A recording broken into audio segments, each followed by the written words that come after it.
Olá, sejam bem-vindos a mais uma aula de História. Eu sou a professora Cláudia Gomes, eu sou uma mulher branca com os cabelos escuros na altura dos ombros. Eu uso óculos e estou vestindo uma blusa azul marinho. E hoje eu começo a nossa aula para falar dos povos do Antigo Oriente contando uma historinha. Toda a terra possuía uma mesma língua, um único idioma, e os homens não tinham dificuldade em se comunicarem. E aconteceu que eles acharam uma planície na terra de Sinar e passaram a morar ali. Posteriormente, eles edificaram uma cidade e começaram a construir uma torre cujo topo tocasse os céus. Entretanto, Deus não gostou da soberba dos homens e disse: Eis que o povo é um, e todos falam a mesma linguagem. Então, o Deus desceu e fez os homens falarem várias línguas para que eles não se entendessem mais. E a torre parou de ser construída. Essa é a história da Torre de Babel, que está no livro do Gênesis da Bíblia, mas ela é muito parecida com alguns mitos da Mesopotâmia antiga. E, como diz o ditado popular, aonde fumaça há fogo, para nós historiadores, aonde tem um mito, tem uma pesquisa para fazer. E essa é uma delas. Segundo as pesquisas arqueológicas, encontramos na Mesopotâmia indícios de que houve sim uma Torre de Babel, uma torre que foi construída no reinado de Nabucodonosor, mas que na verdade ela era um templo que era tipo uma pirâmide escalonada, que chamamos de zigurate, que eram os templos na antiga Mesopotâmia dos sumérios. Eu contei essa historinha para a gente ver que as civilizações do Antigo Oriente contribuíram e estão presentes no nosso cotidiano até hoje.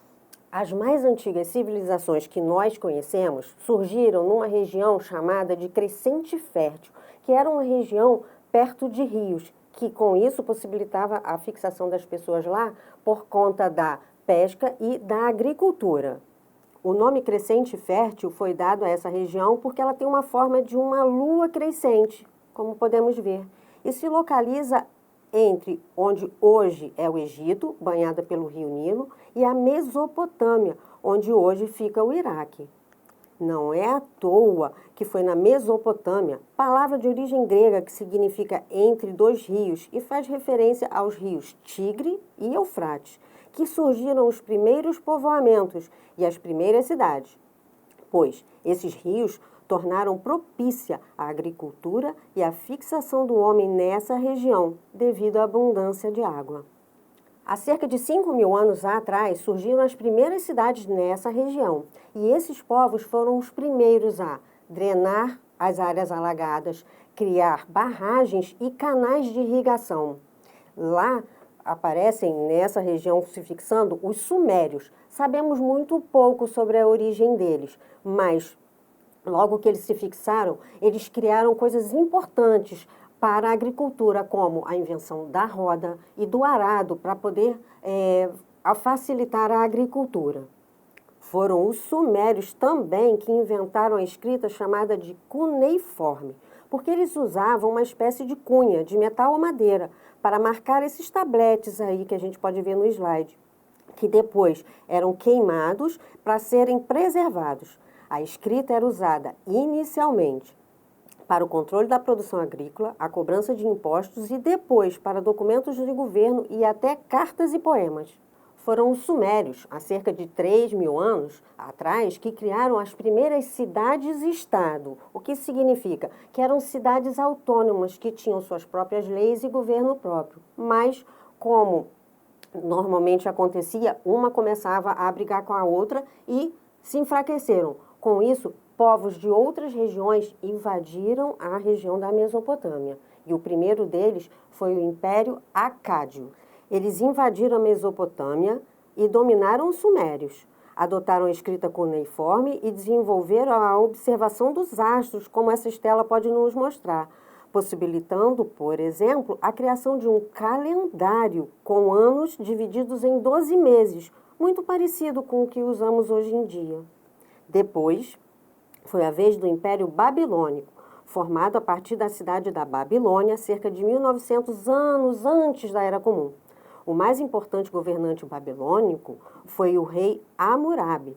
Ele unificou quase toda a região sob seu domínio e criou o mais famoso código de leis escritas que conhecemos, o Código de Hammurabi. Após sua morte, o Império Babilônico entrou em crise, sendo dominado por outro povo vindo da cidade de Assur, no norte da Mesopotâmia.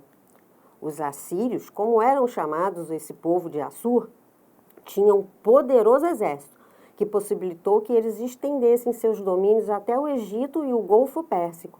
No entanto, acabaram caindo sob o domínio dos caldeus 2 séculos depois.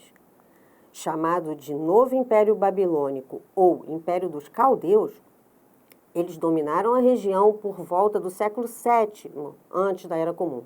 E a cidade de Babilônia foi o principal centro econômico, sobretudo durante o governo de Nabucodonosor, famoso pela historinha dos jardins suspensos. No entanto, após sua morte, o Império Caldeu entrou em declínio e foi dominado pelos persas, povo que veio da região onde hoje fica o Irã. Esses impérios e povos tinham muitas características sociais e religiosas distintas, mas eles tinham muito mais coisas em comum, como, por exemplo, a agricultura, a pecuária, a religiosidade. Por exemplo, no campo, eles plantavam basicamente, viviam primeiro da agricultura e plantavam, por exemplo, cevada para fazer cerveja e o trigo para fazer o pão. Ainda no campo, eles criavam animais como bezerro, cabras e bois. Nas cidades, a arqueologia mostra para a gente que havia uma grande variedade de artesãos que fabricavam desde monumentos até joias lindíssimas. E o povo do campo, junto com a cidade, se unia na interação comercial. Mas grande parte da riqueza ia parar na mão do rei. Isso porque no topo da pirâmide social era o rei e grande parte dos impostos ia para ele. E também para os sacerdotes, na forma de oferendas para os templos. Isso porque, na Mesopotâmia, no topo, como eu disse, estava o rei, líder da comunidade e comandante militar em caso de guerra. O poder passava de pai para filho. As mulheres quase nunca chegavam ao poder nessas sociedades, pois era privilégio dos homens. Abaixo do rei vinham os sacerdotes, os nobres e as famílias dos militares, a seguir os comerciantes, os escribas e os artesãos especializados, e por último, os camponeses e os escravizados, prisioneiros de guerra ou pessoas que não conseguiam pagar suas dívidas. A sociedade mesopotâmica era extremamente hierarquizada. Ainda sobre o crescente fértil, eu não poderia deixar de falar do Império Egípcio, isso mesmo, o Império Egípcio que fica no norte da África e que, também como nos povos mesopotâmicos, começou a criar comunidades a partir e às margens do Rio Nilo. Isso há cerca de 8.000 anos, mas por volta de 3.500 anos antes da Era Comum, a região aconteceu 2 reinos, o do Alto Egito e do Baixo Egito. O Alto Egito, como podemos ver, fica perto da nascente do Nilo, e o Baixo Egito fica perto do delta do Rio Nilo. Mais tarde, o Alto Egito conquistou as terras do Baixo Egito, formando um grande império. Menes, seu líder, foi coroado como faraó, uma mistura de rei e deus, como ficou na mitologia. Geralmente, dividimos a história egípcia em 3 períodos. O Antigo Império, período de estabilidade política e progresso econômico. Foi nessa época que foram construídas as grandes pirâmides de Quéops, Quefre e Miquerinos. Elas simbolizam o poder e a riqueza dos faraós do Alto Império.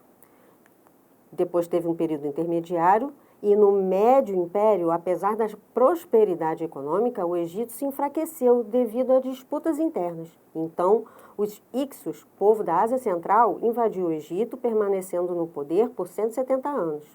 E por fim, o novo império começou com a expulsão dos Hyksos. É o período em que o Egito alcançou sua máxima extensão territorial. Assim como os povos da Mesopotâmia, os egípcios criaram também uma das primeiras formas de escrita, os hieróglifos, aqueles desenhos bonitinhos, mas que eram indecifráveis para a gente até o século XIX, quando um francês, um linguista, François Champollion conseguiu decifrar aqueles desenhos e com isso conseguimos avançar muito no estudo da civilização egípcia. Conseguimos saber, por exemplo, que o faraó estava no topo da pirâmide social. Considerado Horus, ou seja, o deus na terra, ele era o administrador, o comandante militar e o juiz supremo do Egito. Além disso, era dono de todas as terras, recebendo impostos e acumulando enorme riqueza, configurando uma teocracia, como a gente pode ver nessa máscara mortuária do Tutancâmon, que nem foi o dos mais ricos faraós. Depois dele, vinham os sacerdotes e a nobreza. Vinham os funcionários do Estado e depois a população livre, sendo que a maioria era pobre. E, por fim, os escravizados, que na maioria eram estrangeiros capturados na guerra. Mas na sociedade egípcia, a mulher tinha uma importância social muito grande se comparado com os outros povos da região, como podemos ver, por exemplo, no caso de rainhas que governaram sozinhas. Sabemos, por exemplo, que a rainha Hatshepsut foi uma das mulheres que governou sozinha por cerca de 15 anos o Egito. Seu túmulo evidencia a riqueza e o poder dela. Segundo o egiptólogo Christian Jaque, graças a um notável sistema jurídico, a mulher e o homem eram iguais por direito e de fato.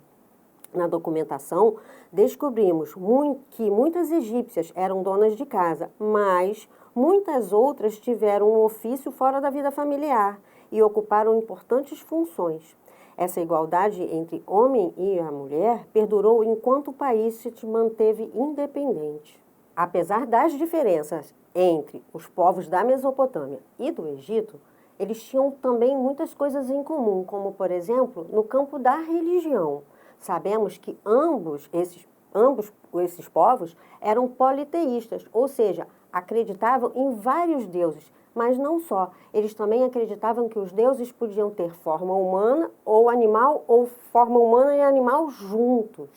Esses deuses tinham sentimentos como nós, como os humanos. Eles tinham raiva, eles tinham inveja, eles sentiam amor. Mas nas sociedades antigas, politeístas, não havia um deus ou alguém, uma divindade que fosse exclusivamente má. Não, todas essas divindades representavam, por exemplo, fenômenos da vida e principalmente da natureza, porque como eram sociedades agrárias, eles dependiam extremamente do clima da região e dos benefícios que a natureza traz para o homem. As divindades estavam associadas à natureza e havia divinização de fenômenos naturais, como raios, chuva e a presença dos astros. Para eles, eram as divindades que mantinham o equilíbrio da vida na terra e a sobrevivência e a prosperidade do povo. Coisa que as sociedades modernas e industriais esqueceram e que tem trazido riscos de extinção à vida humana devido à poluição que causam muitos desastres naturais. Entre os mesopotâmicos, a religiosidade influenciava a arte e a arquitetura, comprovada pelas ruínas dos zigurates. Essa construção aí, encontrada no Iraque, que eram prédios altos que abrigavam um templo dedicado à divindade. Como eu falei lá no início da nossa historinha, esses monumentos escalonados eram altos porque os governantes queriam que todas as pessoas vissem de longe esse monumento. E no seu interior, os sacerdotes faziam cerimônias e sacrifícios. Já a religiosidade egípcia, que nos intriga e fascina até hoje, a arte e a arquitetura também serviam à religião. E o grande exemplo são as pirâmides egípcias. Mas o aspecto principal da religião egípcia era a crença na vida após a morte. Em vida, todo egípcio antigo preparava sua passagem para o outro mundo, que segundo o livro dos mortos, como a gente pode ver nesse slide, diante do tribunal de Osíris, o deus do mundo inferior, de nada valeriam a posição social e as riquezas. Somente suas ações em vida seriam avaliadas. Então, agora que a gente já sabe um pouco mais sobre os povos do Oriente Antigo, que sabemos que como eles a gente come cebola, pepino e alho, e que como eles a gente precisa prestar atenção na natureza, vamos resumir o que a gente viu na aula hoje? Vimos o crescente fértil e a região onde surgiram as primeiras civilizações. Vimos os diversos impérios e povos que habitaram a região. Vimos a formação e unificação do Império Egípcio. Vimos a sociedade, a economia e a religiosidade. E vimos a escrita cuneiforme e hieroglífica, a arte e a arquitetura. Nossa aula vai ficando por aqui, mas eu vou deixar um desafio para vocês. Lembrando do Código de Leis do rei Hammurabi, que é exemplo e influencia até hoje o mundo atual, o desafio é ler um artigo do Código de Hammurabi e o artigo do Código Brasileiro e comparar a punição dada a um roubo, como era lá na Mesopotâmia e como é hoje no Brasil. Escreva no seu caderno as semelhanças e as diferenças. Agora a nossa aula chegou ao fim. Espero vocês para a próxima aula. Tchau!